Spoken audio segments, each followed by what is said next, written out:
বিসমিল্লাহির রহমানির রহিম আলহামদুলিল্লাহি ওয়াসসালাতু ওয়াসসালামু আলা রাসূলিহিল কারীম আম্মা বা'দ। সম্মানিত তুল্লাবুল ইলম ভাই বোনেরা, বিশেষ করে দুরুস আল মুতুন আল ইলমিয়াহ এবং আল ইরতিকা এই দুই প্রতিষ্ঠানের যারা ছাত্রছাত্রী আছেন, এরপর আমাকে যারা শুনতেছেন প্রত্যেকের উদ্দেশ্যে বলছি আলহামদুলিল্লাহ, আমরা ঈদুল ফিতরের পরে বেশ লম্বা একটা সময় ইতিমধ্যেই পার করে ফেলেছি। তবে যদি এখনও হয়তো ইলম অর্জনের যে স্বাভাবিক ধারাবাহিকতা গতি সেটা হয়তো অনেকের মধ্যে এখনও ফিরে আসেনি, তবে আশা করতেছি আল্লাহ সুবহানাহু ওয়া তাআলা আপনাদেরকে সাহায্য করবেন এবং আমাদেরকে সাহায্য করবেন, আমরা যেন অতি দ্রুত আবার ইলম অর্জনের যে একটা ধারাবাহিক প্রক্রিয়া সেটাতে ফিরে আসতে পারি। অতঃপর আজকের এখনকার যে আমার আলোচনার বিষয় যেটা আপনাদেরকে বলতে চাই তা হচ্ছে আল ইলম আল হিফজ। ইলম হচ্ছে হিফজ। আপনি যদি হিফজ না করেন, সেটা কোরআন হোক, মুতুন হোক, সেই মুতুনের মধ্যে হাদিস, ফিকহ যেটাই বলেন না কেন, কোনো ইলম হিফজ ছাড়া সেটি ইলম হিসেবে বিবেচিত হবে না। এই কথাটাই আমি অনেকবার বলেছি, আরও হাজারবার বললেও এই কথার চাহিদা শেষ হবে না। সুতরাং এটা আমি আপনাদেরকে আবার স্মরণ করিয়ে দিতে চাই। এরপরে যারা হিফজ করছেন কোরআন অথবা হাদিসের মুতুন অথবা ফিকহের মুতুন, আপনার উসুলের মুতুন, যে কোনো মুতুন যারা হিফজ করতেছেন তাদের সবার জন্য একটা কমন প্রক্রিয়া আছে। এই প্রক্রিয়াটা আমি আপনাদেরকে এখন খুব সংক্ষেপে বলার চেষ্টা করতেছি। সেটা হচ্ছে, আপনি যেই মাতানটা হিফজ করতে চান, সেটা কোরআনের পৃষ্ঠা হোক অথবা হাদিস হোক অথবা ফিকহ, যেই কোনো মাতান যেটা আপনি হিফজ করতে চান, অবশ্যই এটা আপনাকে মুতকান অথবা মুতকিন, কোনো একজন কারি যিনি এটাকে তেলাওয়াত করতেছেন কোরআন অথবা মাতেন, আপনাকে শুনতে হবে কমসে কম 5 বার, 7 বার, 10 বার আপনার অবস্থা মোতাবেক আপনি সেটা শুনবেন। কেননা শুনলে মানুষের ব্রেনে সেটা দ্রুত বসে যায় এবং এই হিফজটা অত্যন্ত মুতকান হিফজ হয়। সুতরাং প্রথম কাজ হচ্ছে আপনাকে শুনতে হবে 5 থেকে 10 বার, অনেক শুনবেন। দ্বিতীয় হচ্ছে, ওই অংশটা, যে অংশটা আপনি হিফজ করতে চাচ্ছেন, ওই অংশটা আপনাকে খুব ভালোভাবে হিফজ করতে হবে, ইতকান করতে হবে। দেখুন, তাকরার হচ্ছে ইতকানের পরে।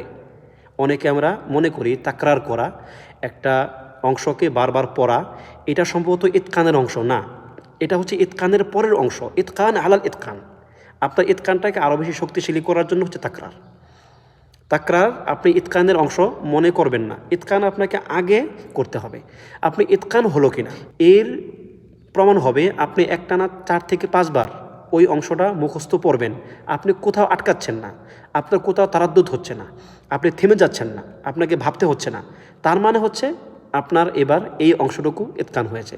এখন এই ইতকানের মারহালাটা আপনি কিভাবে পড়বেন, যেমন কোরআনের আয়াত হলে কোরআনের আয়াত, অথবা মুতুন হলে একটা বাক্য বা একটা লাইন দেখে দেখে পড়বেন 10 বার অথবা 5 বার। যাদের মাশাআল্লাহ স্মৃতিশক্তি ভালো তারা 5 বার পড়তে পারেন, সমস্যা নাই। দেখে দেখে 5 বার, ওই অংশটা আবার না দেখে পড়বেন 5 বার। এরপরে পরের লাইনে আসবেন অথবা পরের আয়াতে আসবেন, দেখে দেখে 5 বার, মুখস্থ 5 বার, অথবা দেখে দেখে 10 বার, মুখস্থ 10 বার। এরপরে দ্বিতীয় লাইনের সঙ্গে আবার প্রথম লাইনটা বা দ্বিতীয় আয়াতের সঙ্গে প্রথম আয়াতটা আবার মিলিয়ে একবার পড়বেন। এরপরে যাবেন তৃতীয় আয়াতে, দেখে 10 বার, না দেখে 10 বার। এরপরে প্রথম, দ্বিতীয়, তৃতীয়, এই সবটা মিলিয়ে আবার একবার। এই যে সবটা মিলিয়ে আপনি একবার পড়তেছেন, ওটা কিন্তু আপনাকে হিফজে পড়তে হবে, মুখস্থ পড়তে হবে। এরপরে চতুর্থ, পঞ্চম, ষষ্ঠ, সপ্তম, এভাবে আপনি আধা পৃষ্ঠা শেষ করবেন। এই আধা পৃষ্ঠা আপনি এবার 3 থেকে 4 বার অথবা 5 বার পড়বেন।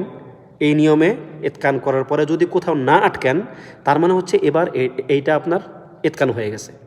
এবার এটাকে আপনি তাকরার করবেন। তাকরার হচ্ছে মিনিমাম 15 বার, এক জালসায় মিনিমাম 15 বার। আমরা যারা কোরআন হিফজ করতেছেন তাদেরকে বলতেছি যে আপনারা এটা যেই দিন হিফজ করতেছেন, হিফজের দিন 30 বার এবং হিফজের পরের দিন 30 বার, 2 দিনই মিলে এটা আপনাকে 60 বার তাকরার করতে হবে, তাহলে আপনার মধ্যে সেটা হিফজটা থাকবে। অন্যথায় খুব মুশকিল হিফজ থাকা। আর যারা নতুন হিফজ করতেছেন, নসিহত একই থাকবে যে 30-30 পড়েন, কিন্তু যদি কারো পক্ষে কঠিন হয়ে যায়, সময় নাই অথবা অন্য কোনো ব্যস্ততা অথবা আপনার যে কোনো একটা সমস্যা, তাহলে আপনি সর্বনিম্ন 15 বার পড়বেন।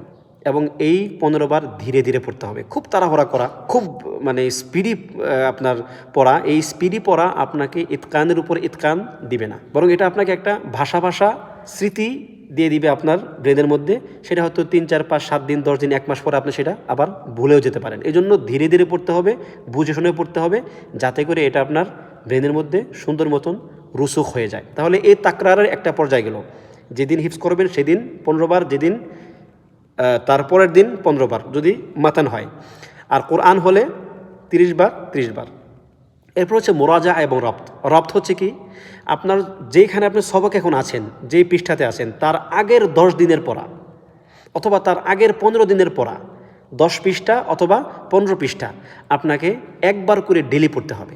আপনি 1 পৃষ্ঠা করে সবক আগাবেন, পিছন দিক থেকে আপনার রপ্ত 1 পৃষ্ঠা এগিয়ে যাবে। আপনি আবার 1 পৃষ্ঠা আগাবেন, পিছন থেকে আবার 1 পৃষ্ঠা এগিয়ে যাবে। এইভাবে আপনি যত সামনের দিকে আগাবেন সবকের, আপনার ওই দিক থেকে 1 পৃষ্ঠা করে কমতে থাকবে। এটা হচ্ছে রপ্ত। রপ্ত মানে কি, লিঙ্ক করা, যে আপনি গত কয়েকদিনে যে হিফজটা করছেন, এই হিফজটা যেন আপনার মধ্যে শক্তপোক্তভাবে বসে যায়। নতুন হিফজ তো একটু কাঁচা থাকবে, হয়তো ভুলে যাওয়ার আশঙ্কা থাকবে। এই জন্য রপ্ত মাস্ট, দরুরি, প্রত্যেক দিন একবার করে পড়বেন, 10 পৃষ্ঠা অথবা 15 পৃষ্ঠা। এরপরে মোরাজা। মোরাজা হচ্ছে আপনার একদম শুরু থেকে, আপনি হিফজ যেখান থেকে শুরু করেছিলেন, কোরআন হলে একদম শুরু থেকে আপনি যে জায়গাতে এখন হিফজ করতেছেন ওই পর্যন্ত 2 পারা করে আগাবেন, একদম এ পর্যন্ত আসবেন, আবার শুরু করবেন 2 পারা 2 পারা 2 পারা 2 পারা, এবারে কি টোটাল হিফজটা আপনি করতে থাকবেন। আর যদি মাতান হয়, মুতুনের কিতাবগুলো হয়, তাহলে 10 পৃষ্ঠা করে প্রত্যেক দিন পড়বেন, 10 পৃষ্ঠা করে আপনি সবকের আগ পর্যন্ত যাবেন। এরপরে আবার শুরু থেকে 10 পৃষ্ঠা 10 পৃষ্ঠা 10 পৃষ্ঠা, এভাবে আপনি পড়তেই থাকবেন। দেখুন আমাদের এই প্রক্রিয়াগুলো আসলে কেন আমরা আপনাদেরকে বলতে চাই যে, বা বলতেছি যে তাকরার করবেন, মুরাজা করবেন, রপ্ত করবেন, ইতকান করবেন, কেন সেটা? যদি আপনি এখন বলেন যে আমার আসলে সময় নাই, আমি একটু রপ্তটা একদিন বাদ দেই, অথবা মুরাজাটা একটু ঢিল দিই, অথবা একটু কমিয়ে দেই, অথবা তাকরারটা একটু কম করি, 3 বার করি, 5 বার করি। আচ্ছা, আমার প্রশ্ন হচ্ছে এখন যে আপনি হিফজ করতেছেন কেন?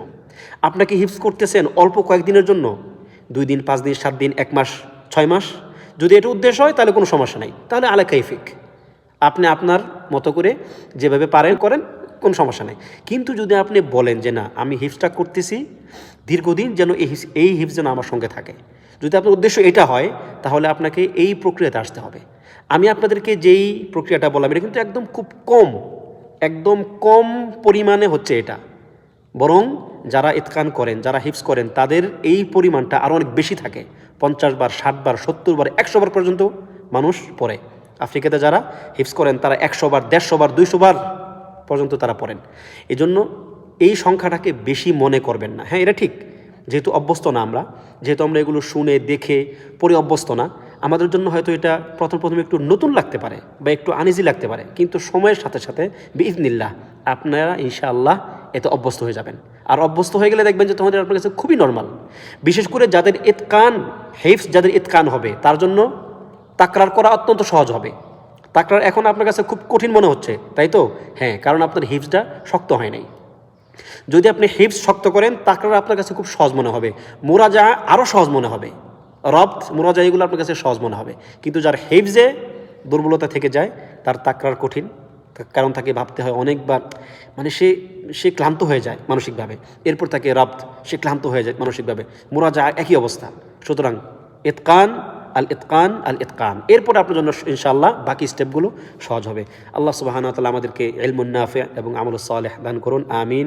ওয়া সাল্লাল্লাহু ওয়া সাল্লামা আলা নাবিয়িনা মুহাম্মদ ওয়া আলা আলিহি ওয়া সাহবিহি আজমাইন। আসসালামু আলাইকুম ওয়া রাহমাতুল্লাহি ওয়া বারাকাতুহু।